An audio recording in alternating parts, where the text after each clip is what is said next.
30 കോടി മുടക്കിയ cinema collection വെറും 6 കോടി മാത്രം. അതുമല്ല, റിലീസിന് മുമ്പ് ഉറപ്പിച്ച OTT ഡീലും നഷ്ടമായി. അയ്യപ്പനും കോശിക്കും ശേഷം സച്ചി സംവിധാനം ചെയ്യാനിരുന്ന സിനിമയാണ് വിലായത്ത് ബുദ്ധ. പിന്നീട് സച്ചിയുടെ അസിസ്റ്റന്റ് ജയൻ നമ്പ്യാറാണ് സിനിമ സംവിധാനം ചെയ്തത്. നിർമ്മാതാവ് അനൂപിന്റെ വാക്കുകളിൽ ഇതൊരു സാധാരണ പരാജയം മാത്രമല്ല, വാഷൌട്ട് തന്നെയായിരുന്നു. മറയൂരിലെ ചന്ദനക്കടത്തും 2 വ്യക്തികൾ തമ്മിലുള്ള ഈഗോ ക്ലാഷുമാണ് വിലായത്ത് ബുദ്ധയുടെ കഥ. ഡബിൾ മോഹനൻ എന്ന ചന്ദനക്കടത്തുകാരനായി പൃഥ്വിരാജും ഭാസ്കരൻ മാഷ് എന്ന കഥാപാത്രമായി ഷമ്മി തിലകനുമാണ് കേന്ദ്ര കഥാപാത്രങ്ങളെ അവതരിപ്പിച്ചത്.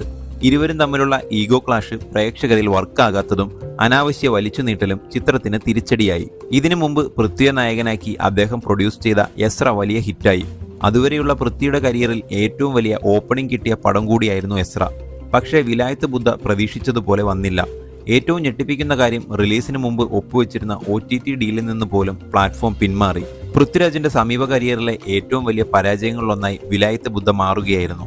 ഇതുപോലെ OTT റിലീസാവാത്ത സിനിമകളുടെ ഫുൾ വീഡിയോ കാണാൻ റിലേറ്റഡ് വീഡിയോ ഓപ്ഷനിൽ ക്ലിക്ക് ചെയ്യുക.